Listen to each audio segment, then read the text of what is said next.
Topic है, समय कहकर नहीं आता। आज आपको पता ही है कि हमें इन चीज़ों का आभास भी नहीं था कि जो आज पूरे देश विदेश में ये चीज़ें हो रही हैं। इसीलिए समय किसी का कहकर नहीं आता कि मैं कब आऊँगा, लेकिन जब उसका टाइम मुकर्रर होता है वो आ जाता है। तो इस समय ने आपको बहुत सारे इशारे दिए हैं, बहुत सारी समझानी भी दी है, क्योंकि बार बार भी समय आपको समझानी नहीं देगा, बार बार आपको वो इशारे भी नहीं देगा और बार बार वो कहेगा भी नहीं।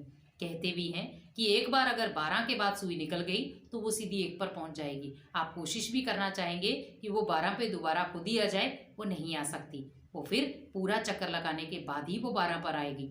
तो इसी प्रकार एक समय भी एक काल चक्र है जो आपको कुछ कहना चाहता है। क्या मैं उसकी पुकार सुन रहा हूँ? आज समय ने आपको बहुत बड़ी पुकार दी है, लेकिन फिर भी हम उस पुकार को नज़रअंदाज करते जा रहे हैं।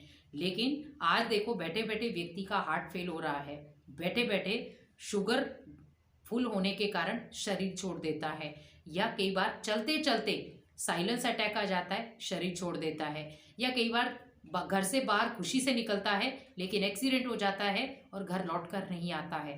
तो इसीलिए समय आपको कहकर नहीं आएगा कि आप बाहर जाएंगे तो मैं ऐसा कुछ करूँगा, लेकिन समय ने आपको पहले से ही सूचित कर दिया है कि ऐसा कुछ होगा। लेकिन फिर भी हम समय का कहना नहीं मानते और अपने कहने पर चलते हैं। तो एक दिन समय आपको ये भी कहने का मौका नहीं देगा कि मेरे साथ ऐसा क्यों किया, क्योंकि समय ने आपको पहले से ही बहुत सारे इशारे दे रखे हैं, लेकिन उन इशारों को हमने नहीं समझा।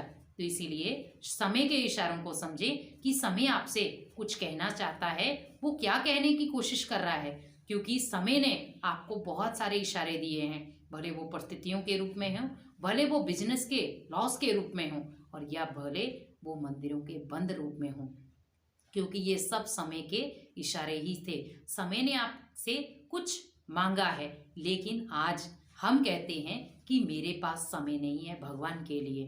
तो आप खुद सोचिए कि समय आपको कह रहा है भगवान से जुड़ने के लिए, लेकिन हम समय को कह रहे हैं कि मेरे पास टाइम नहीं है। लेकिन एक दिन ऐसा आएगा जब आप खुद कहेंगे कि अभी मेरे पास टाइम है, लेकिन समय कहेगा अब तेरे जीवन के पास टाइम नहीं है।